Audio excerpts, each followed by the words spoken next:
The Thoroughbred is a magnificent animal, bred for speed, bred to compete, the sport of kings. Wow, West Coast has it by 6. It's the all-new Let's Go Racing from Parx Casino and Racetrack.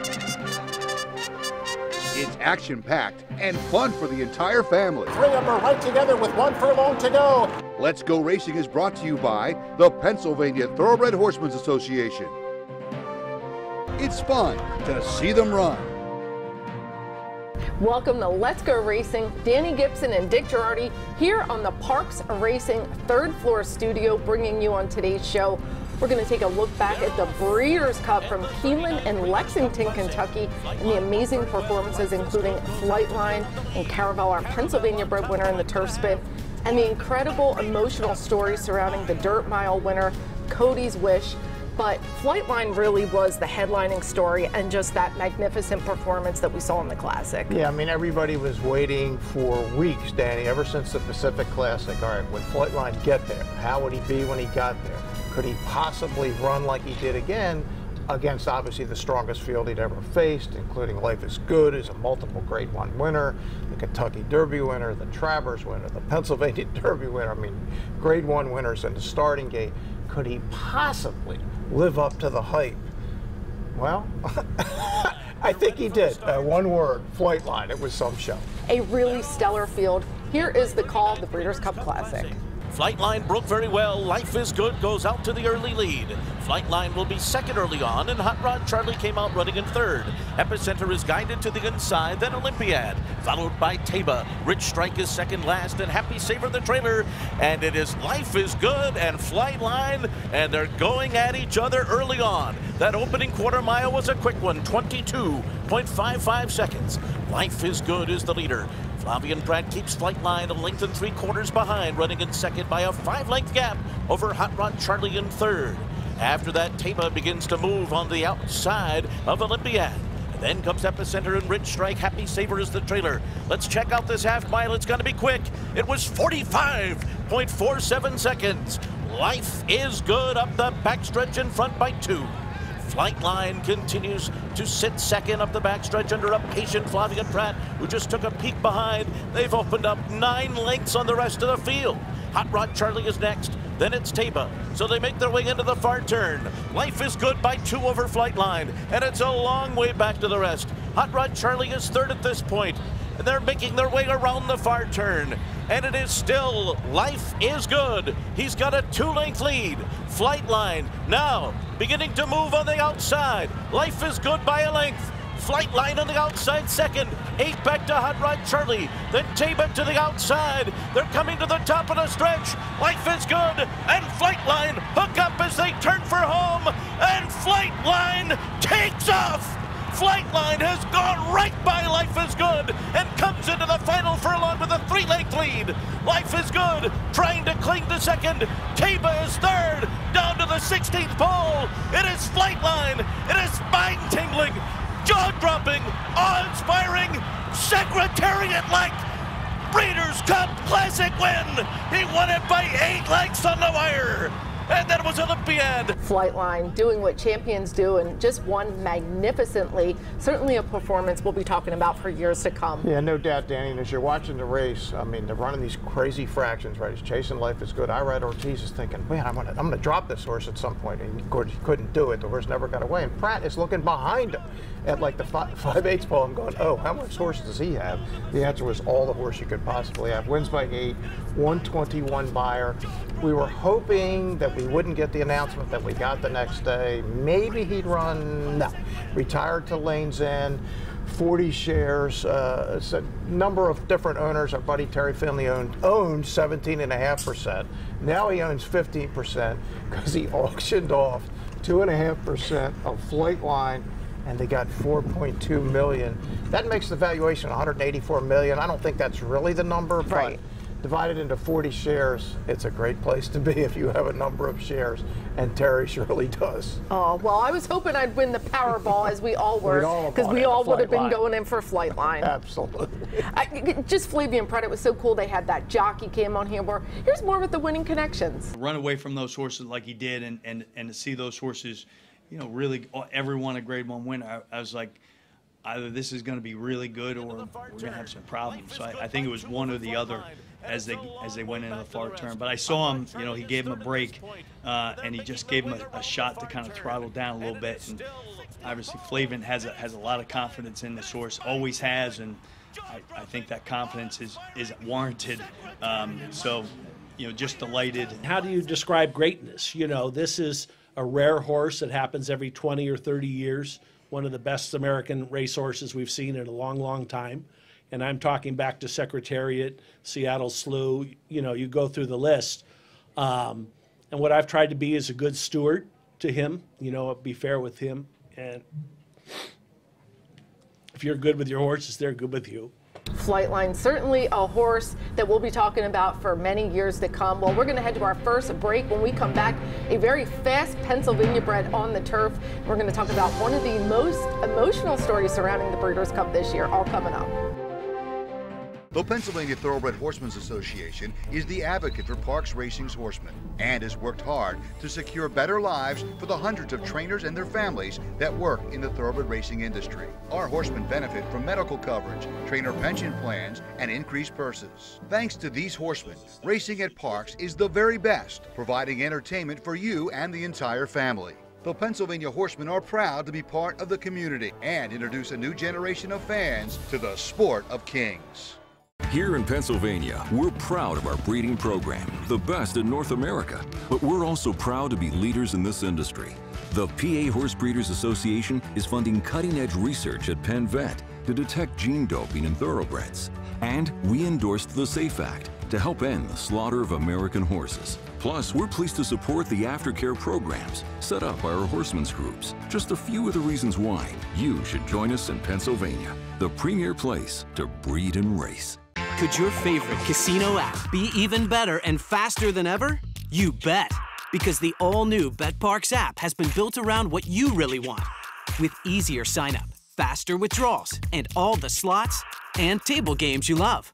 Plus, make your first deposit and get a 100% bonus match up to $750. And 500 free spins. So, are all of your favorite games just a tap away? You bet! BetParx.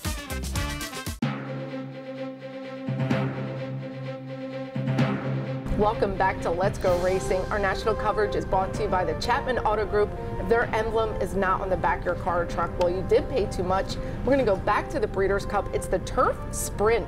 5.5 furlongs. This is a $1 million race. And of course, our favorite is Golden Pal, who won this last year. But all our eyes were on the Pennsylvania bred Caravel. Look, we've seen Caravel here at Parx, Danny. We love this story. Of course, Lizzie Merriman bred this filly, actually was born on Betty Miller's farm down in Oxford, PA. Then lived for a time on Lizzie's farm out near Coatesville. Full brother Whitty.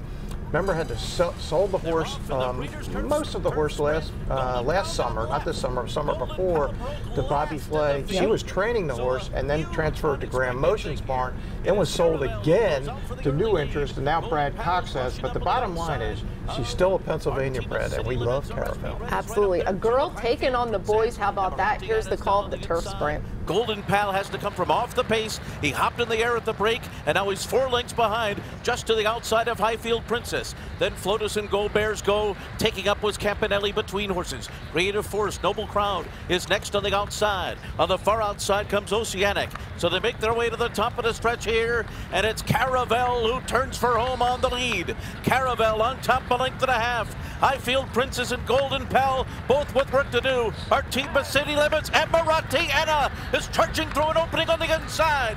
By the 16th pole, Caravel and Maratti Anna, these two with Creative Force, closing in the middle. It is going to be Caravel to win the Turf Sprint. Well, the great Caravel did get the win, upsetting the big favorite Golden Pal, who totally missed the break, and all chances for him were done. But Caravel, a stunning performance, gets the win at 43-1 with jockey Tyler Gaffleone. Yeah, and Lizzie was there with her sister Katie Voss, and I've known Katie for years. Katie, very prominent trainer in Maryland, and Katie and her late partner, Bob Manfuso, bred last year's Breeders' Cup Sprint winner, Aloha West, so the sisters bred Breeders' Cup winners back-to-back years. And speaking of PA breds, remember the horse Shamrock Rose that won the Filly and Mare Sprint at Churchill back in 2018? Another PA bred.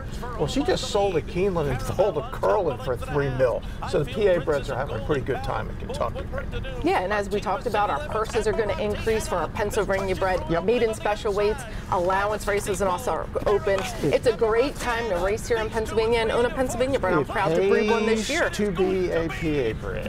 Oh, it certainly does. Here's more on Caravel. She's run against the boys a few times and it didn't work out. You know, it's just kind of hoping that, you know, maybe she'd get a great trip. She did. She broke on top and didn't get a ton of pressure and was able to finish up. Very proud of her. Well, really happy for Lizzie Merriman, the breeder, and of course all the connections of Caravel. That was really exciting to watch, and also if you had her at 43-1. It was, and Lizzie actually tried to buy her back when she was up for auction last year. Couldn't afford to get it. It was like $500,000, but you know what?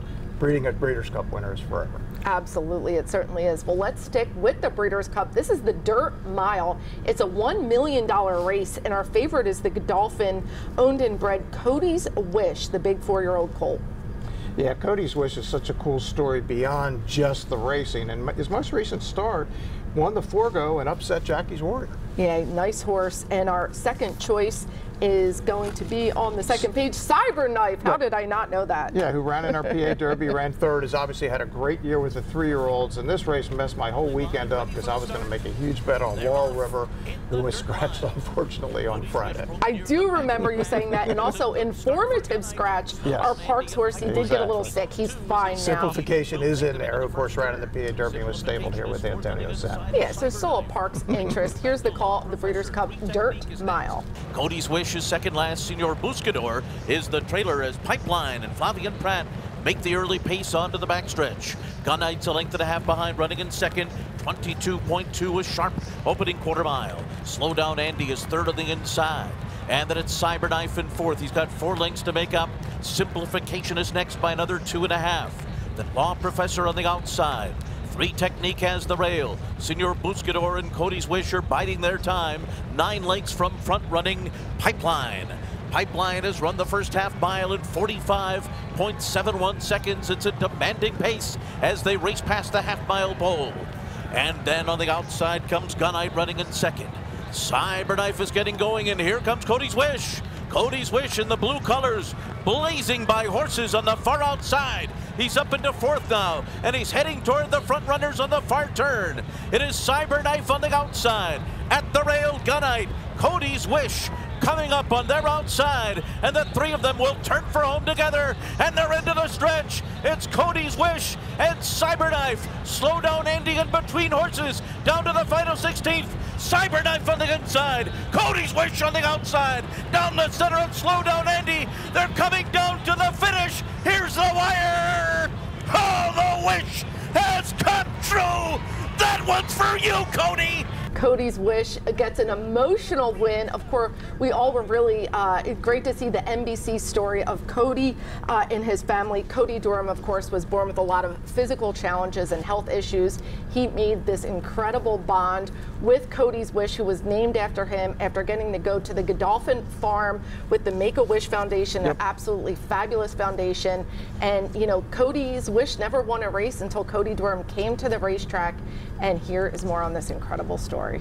He knows who Cody Dorman is, and to have this little relationship with each other, and he's just been a special horse for the family, for us, and it's just like a Hollywood story, and it's hard to script. We thought the Forgo was going to be our highlight for the year, and to come back here in the Breeders' Cup and win that again, and you know, a horse trained to perfection by Bill, and got another fantastic ride from Junior today as well. All came together, and you know, to win that photo finish, I think Cody Dorman must have been pushing him down there to make sure that happened. But it was, you know, it was unbelievable. And we had a lot of people out here today, and you know, a lot of fans in general here from his story were rooting the horse home today, and I think they would have been as disappointed as we would have been if he didn't win the race. Yeah, I mean, this just, tearing up isn't even the words. I think I was sobbing watching this story of Cody and Cody's Wish. And for him to say, you know, they share the same heart. And Cody said he believes Cody's Wish has the legs he doesn't have. Yeah, and if you haven't seen the feature yet, if you didn't get just to see it, it's on YouTube. Tom Hammond did a great job voicing it over. It's a tremendous feature put together by NBC Sports. Yeah, and we're really excited to see Cody's Wish continue to race, too. Really nice horse for the Belmont barn. Well, let's get to some local racing. Breeders' Cup doesn't get to have all the fun. We have fun here at Parks as well, and we certainly did Monday in the 9th race. Big allowance race here. It was $62,000 going the 1 mile distance. The favorite was American Patrol, the pick I made last week. Yeah, there you go. Danny was all over this one. Had the inside, had Michael Sanchez, Cal Lynch, and usually when Cal shows up at Parks, look out. And you had this pick, the second choice, Sugar Ray 2 for trainer Tyler Service, who we've seen be really impressive. I don't think I'd pick that horse, Danny. I don't remember picking that horse. I recall. Here's the call, the local race of the week with Chris Griffin. American Patrol tried to slow things down, went 24-3, and did just that. It's American Patrol to the backstretch. Here comes Irish Cork to the outside, is now taken second. At the rail in the red cap is Bourbon Collin. In between horses, that's Looking at Roses. Center of the racetrack is Sugar Ray 2. Yodel E.A. Who is in the back of that leading group, and the trailer, Sound Off. They approach a half mile left to go. 9-5 on American Patrol, went 48-1 for that half mile time. We'll take him into the far turn. Has had it his own way. It's Irish Cork up on the outside, is from the second position. At the rail is Bourbon Calling. Looking at Roses is now extended here from the fourth position. Losing ground with Sugar Ray 2, Yodel E.A. Who. Slow pace to chase. Sound Off is the trailer. American Patrol lets it out of notches, back up by a length and a half. Irish Cork is still up on the outside from second. Looking at Rose's Bourbon Calling. American Patrol is going to hug the rail and kicks for home and is well in command. It's American Patrol who kicks on, is up by 3. Irish Cork is still in second. Looking at Roses down the center of the racetrack. A final furlong left to go. American Patrol has a final 16th and is well clear. It is all American Patrol. We'll take them wire to wire. American Patrol gets the win, my pick. Of course, he was bet down to the favorite, but he couldn't have looked better. A beautifully bred horse by Juddmonte Farmies by American Pharaoh. Michael Sanchez put him to sleep on the lead gate to wire win. Yeah, loose and never really threatened. Danny won by almost 6 lengths, and Sugar Ray 2. Yeah, I don't think I'd pick that horse. I think your memory is not good. I remember, but we're going to try again later. We're going to head to another break. When we come back, more Breeders' Cup and race recap, Jockey Trainer of the Week, and we're going to talk about the Claiming Crown that's today, all coming up on Let's Go Racing.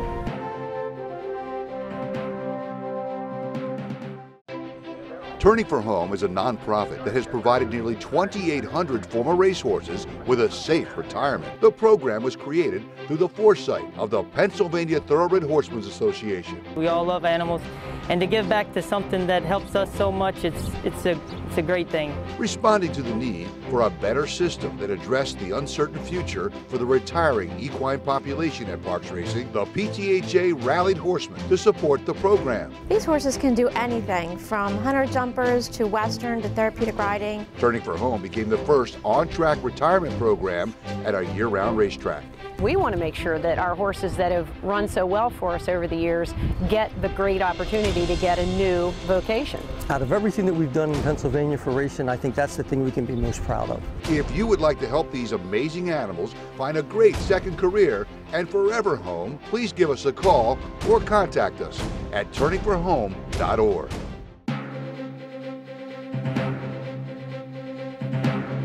Welcome back to Let's Go Racing. Our Jockey and Trainer of the Week is brought to you by Turning for Home, our racehorse retirement program right here at Parks Racing. And Jockey of the Week, Sylvester Gonzalez, is looming up on a big number of career win, number 500.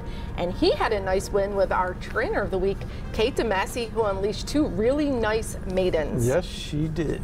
We're going to be talking about them a little later in the show, the one in particular that was in the I Want to Win a Racehorse. But let's get to race recap back at Keeneland. It's the Breeders' Cup Distaff for our fillies and mares, 1 mile and 1/8. This is a $2 million race and a really star-studded field. And we had them all in here, right? The last 2 Kentucky Oaks winners, Malathaat, Secret Oak, Nest, who's the top 3-year-old filly in the country, our last 2 cotillion winners, Clariere and Society. What a great field this was at the distaff. What a finish here. We're going to take you through here the stretch, and here they're all making a run. It was wild. Malathat is on the far outside, Danny, the one. Blue Stripe, who Mike Welsh touted all week in DRF, is 24-1 in between. And Clariere, the Cotillion winner from last year, is on the rail, and it's Malathat by a nose. Absolutely. The big queen, Todd Pletcher, credits putting the blinkers on that really helped her. And of course, she went out in style, and she was retired, but she definitely gave us a lot of thrills on the racetrack. I don't know what happened to Society, but it was kind of like my horses all weekend. She just didn't run like she did here at all. No, she did not. She did not look like the same horse, but Blue Stripe, a great performance in second. But Malathat gets the win. And let's go to the Friday's card. It was the Future Stars Grade 1 Breeders' Cup Juvenile on mile and 16th. This is for our 2-year-olds. So you might see some of these horses in next year's Kentucky Derby. It's a $2 million race, and Cave Rock was the big favorite. Right, Cave Rock's the big favorite, Dan. He's the 3, and he's chasing Hurricane J, who's a no-hope, like 70-1 shot for much of the race. And the 4, Forte, is getting a great rail run on the far turn. Irad Ortiz, who's done so well in the Breeders' Cup and is obviously going to win the Eclipse Award as the leading jockey again this year. And it's Forte, and it's Cave Rock, and it's Forte to get up late. 100 buyer. Todd Pletcher wins another big one. Bob Baffert, I texted with him Sunday. He was really unhappy that Cave Rock got beat. I thought he ran well. He got a 99 buyer, but he thought he was a cinch. Yeah, he did look like he lost a little interest in the last 8th. Forte just looks so strong. Yep. A nice son of violence. Maybe we'll see him on the Kentucky Derby Trail next year.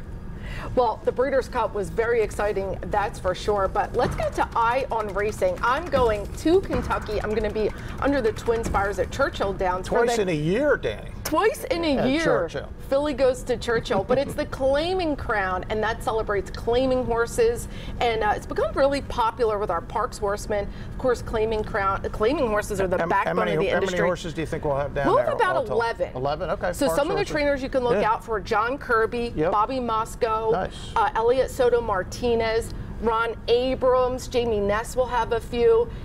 Our own Jeff Maddie will have one coming from Penn National. Boats a Rockin'. Boats a Rockin', second in the Turf Monster, and then one right after that. Jeff Maddie will be there, not only representing himself as the executive director of the PTHA, but as an owner director. Yeah, it's going to be awesome. Follow the PTHA. We're going to have all the action for you on social media and YouTube, of course. And great to recognize these claiming horses at the higher level because, like I said, they're the backbone, and that's how a lot of owners get introduced into horse racing. That's how it's done.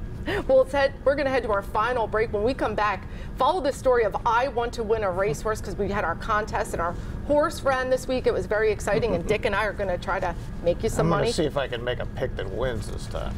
We'll see who gets the pick this week coming up on Let's Go Racing.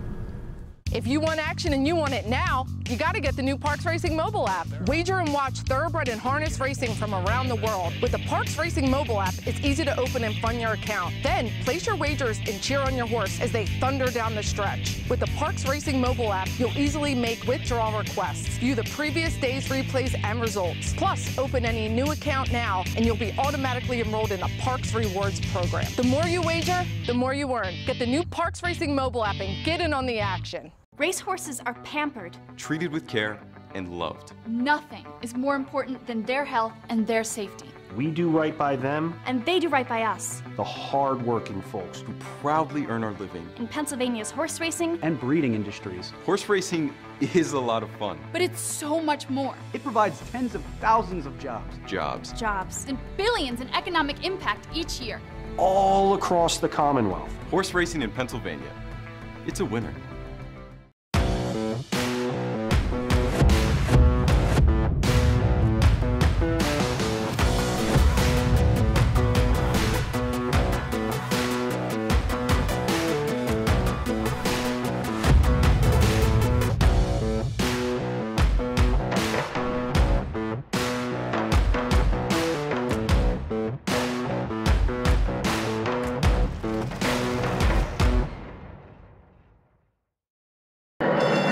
Did you know absolutely no taxpayer dollars support the Pennsylvania horse racing industry?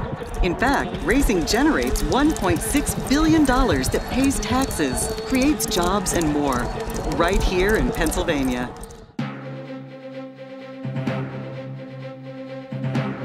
Welcome back to Let's Go Racing, our news and notes. And we had raffled off the I Want to Win a Racehorse contest on the Pennsylvania Derby Day. Well, Andrew Brzezinski was the winner, and the horse that he won 1% of ran here on Monday in the maiden special weight. It's a Pennsylvania bred, Winning Time, owned and bred by Pewter Stable. And Andrew got to see his horse for the first time, and here's how it all unraveled.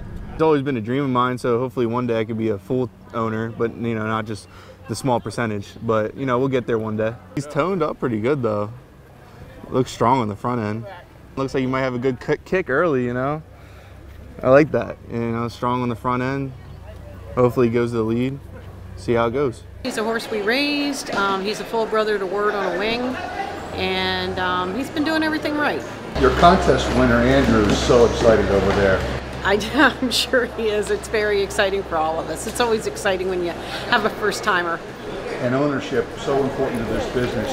It's nice to give them a little taste. Yes, without owners, we couldn't be here. We got to have everybody participating.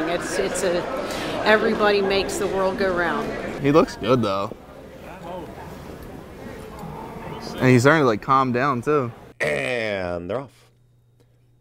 Winning Time's got speed in between horses. It's Winning Time right out to the front. There you go. Broke right on top. They approach 4 furlongs left to go, and Winning Time is doing it nicely. Went 22-1, unopposed on the front end. That's a little fast. Track's playing that way though, so that's not bad. Okay, come on, open them up now, Silvestri. Winning Time is in hand, and Winning Time is doing it very easily. Is up by 3, 4 widening lengths. Come on, nobody's making up any ground. This is all you. Come on, open them up. Come on, you got them in hand. Winning Time is just striding away. Winning Time doing it all on his own as he's approaching a final furlong, and he is going to win this one easily. Looks like he's going to be Winning Time today. Easy. There you go. There you go. 112.2. That's not bad. That's pretty quick right there on debut. I'll take it. 1-0 and I guess my owning career. There you go. That was easy, man.